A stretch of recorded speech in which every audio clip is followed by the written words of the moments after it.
Welcome to Assembly Calendar. I'm Mike Friesen. With us for our program today, Assemblyman Dave McDonough. Dave McDonough represents the 19th Assembly District. That includes parts of Nassau County. Thank you, folks in Nassau County, Suffolk County, if you're watching, anywhere you're looking at this program. We thank you for taking the time to be with us. Dave McDonough, thanks for being here. Good to see you again, Mike. You know, this is our first chance to sit down and chat since the passage of the state budget. That's now right. a few We've been weeks busy. ago. I've been busy and I wasn't able to be here, right. You missed a couple tapings with us, so now we are back on track, and that's a good thing. In over 9 years that I'm in office, it's so nice to have seen a budget come in on time. You were just a little flabbergasted by that, right? You had time. No, not flabbergasted. I kind of felt that when the governor came out and said we're going to do it, we would get it done. And of course, you know the strategy the governor used was that if you don't do the budget, then the government will shut down. And in order to not shut down, we'll pass an extender bill, as we've done so many years in the past. But he said the first extender bill you get will have the whole budget in it. So what do you want to do? But it was right to pass it on time. It was painful for a lot of places. Obviously, there's a lot of cuts to education and health care. But when you look at the fact that we were in over a $10 billion deficit, and the estimates by the comptroller is that if we did nothing, if we even continued the same budget we had, next year would be almost $16 billion. And down the road at 5 years, projecting that out, $54 billion deficit. Well, you can't operate that way. So they closed all but of $2 billion, and that's being worked on, so it was the right thing to do. It's the same thing as in a household. The people who are either out of work or got their hours cut down or something happened, they had to cut down in their households. There's certain things they said we can no longer afford to do. They're not going out. Restaurants were hurting, movies were everything. We're not going to go out.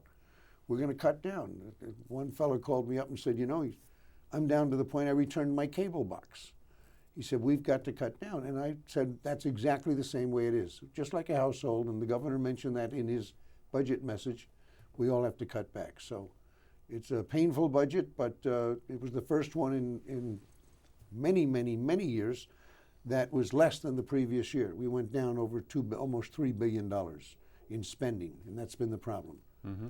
The real problem was it occurred over the 2 years that the majority was all one party, and just because I'm Republican and they're Democrat is not what I'm talking. I don't agree with a one-party majority, a one-party government in any way, Republican or Democrat. But during that 2 years, they spent and spent and spent. And they kept saying, well, we have the federal stimulus plan. Well, sure, but that was only a 2-year program, and they used that up right away. And they still had more debt. So the spending went up, and the revenue is not there. So you could make the case that there was the fiscal crisis this year, and the governor came in and pointed that out, and everybody did the right thing, and this year's budget was smaller. Right. But you could have said those same things the year before, well, the 2 years that's before. Right. There was a fiscal crisis. Things were that bad. There was a fiscal crisis for the last 4 or 5 years, but we never got it addressed. And they kept kicking the can down the road, as they say, and just say, well, we'll worry about that tomorrow. Well, tomorrow came a long time ago, and now it's really here. So I'm hopeful that some of the things will be able to be restored if the state spending continues to go down a little bit. As you know, the governor had directed all agencies to cut 10% when he came into office. Mm-hmm. He took a personal cut himself. So I think that we're on the right track now. We're not back there yet, but we're on the right track as long as we have some self-constraint. Some criticism laid on the legislature, because right after the budget was passed, and I think this was pretty much a circumstance sort of a thing. The religious holidays came up, Easter and Passover, and the legislature was off for a break for a couple of weeks. I love that. You said off, which is okay, but most people, the newspapers all said we're on vacation. You know, it's funny because we're in session 6 months of the year. And then in previous years, and most of the past years, we've been in session much longer because we didn't have a budget. But people think that we're not in Albany, that we're not doing anything. We're sitting on a beach.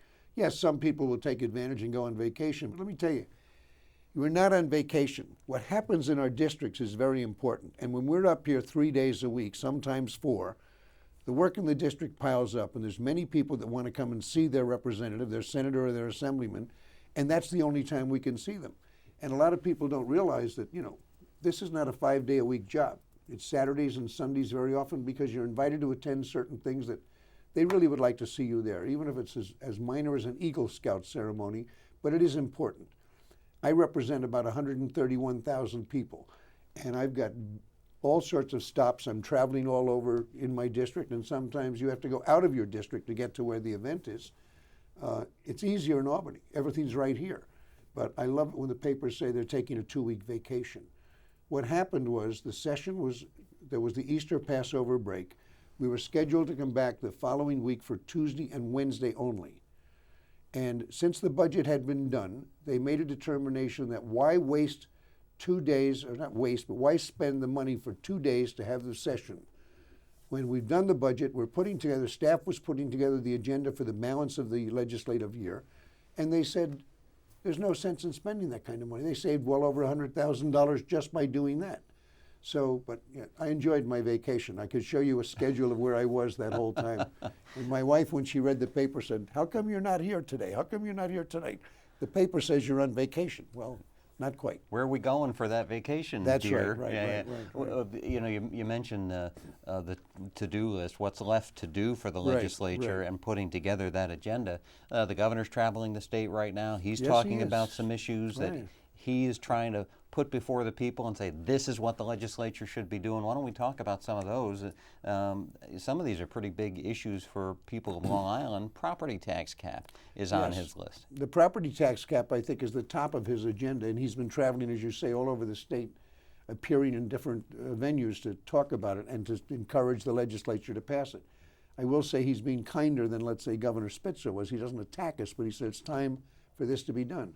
The property tax cap was passed by the Senate last time around, and the Assembly has not addressed it. The Speaker has not let it come out to the floor for a vote. One of the things that it seems that he's holding up for is he wants some additional measures on rent control, which is mainly New York City, and so he's sort of tying the two together, but the governor has said the property tax cap has to stand alone, and he wants it done this session. The property tax cap is I'm for it. Our conference, the Republican conference in the Assembly, has stood unanimously for it. We've offered amendments on the floor to try and bring it up on the floor, and they've been shot down by the majority. They won't bring it out for a vote. I'm hopeful that before the end of session that the governor's efforts and the people's efforts will force the Speaker to make this bill come to the floor for an up or down vote. You know, in Congress, they have a lot of bills that fail. They bring them out to the floor, there's an up or down vote, some of them don't pass. In the New York State Assembly, and I've been here 9.5 years, but I know this has been the case for many years, no bill has ever come to the Assembly floor that's failed. None at all. As long as they have the majority, they count the votes ahead of time and make sure. In maybe a half a dozen instances in that 9 years, I've seen bills come out and all of a sudden they don't have the votes. And you watch the board and they need, you know, we have 150, they need 76 votes. And you don't see 76 votes in favor of it up there. And that's because some of the members, even though they're in the majority, it would not be a good bill for them to support. In their district, they wouldn't look too good.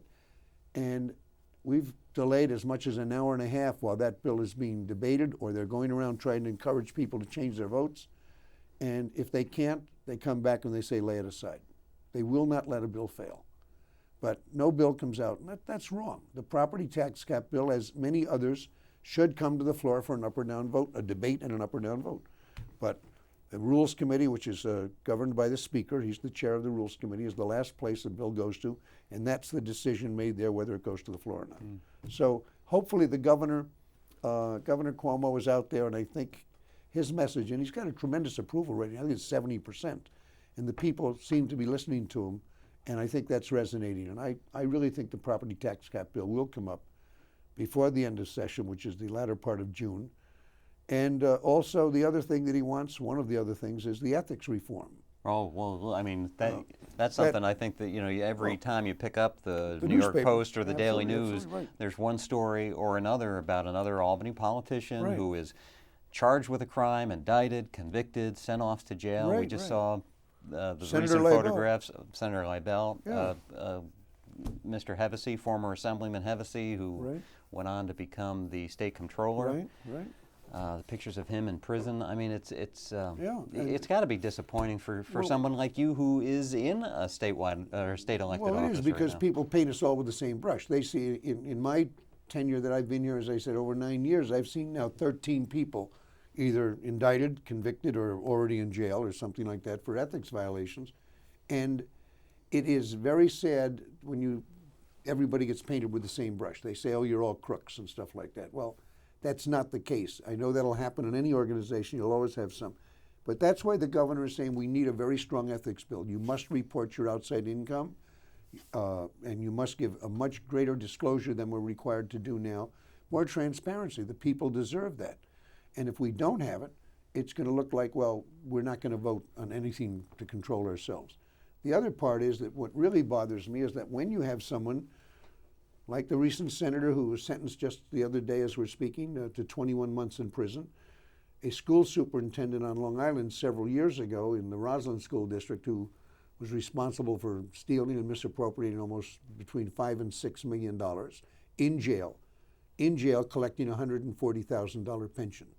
Now, there's bills out there to say that if you are convicted of a crime of something from the government, stealing from the government or a local government, whatever it is, that you will forfeit your pension.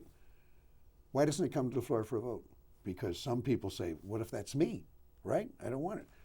Senator Leibel, who was just sentenced, as I said, will collect a $70,000 pension.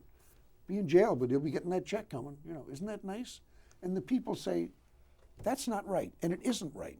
But we make the laws, and sometimes when I say we, I would not vote to continue that system, but sometimes we think, well, what about me? How's that going to affect me?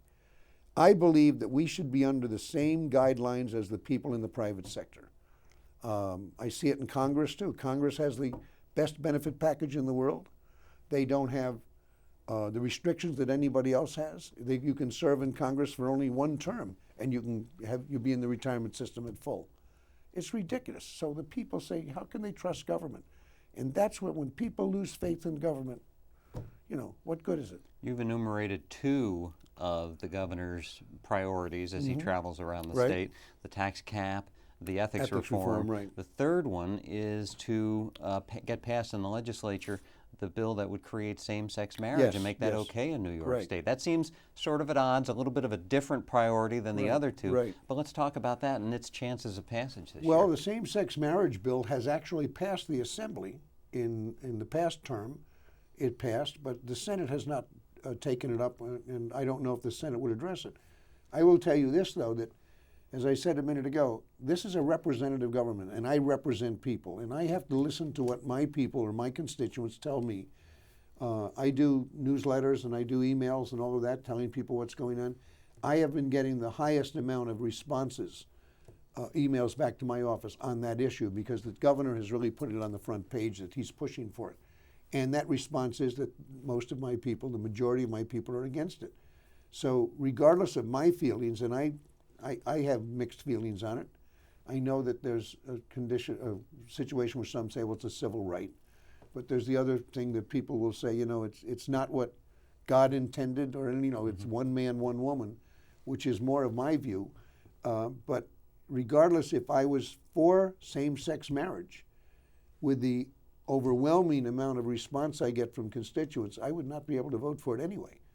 My personal feeling is not to vote for it, but if I wanted to, I wouldn't, because I have to represent the people, and I'm getting 90% of the stuff is all against it. So well, that's a perfect opportunity for me then to let the people know that if Right. they want to contact their representative in this representative government, the address and phone number and all right on the screen there for you. You can reach out to Dave McDonough by calling. The email is the most, if I can interrupt you, the email is most important That's because the one it's on the instant bottom.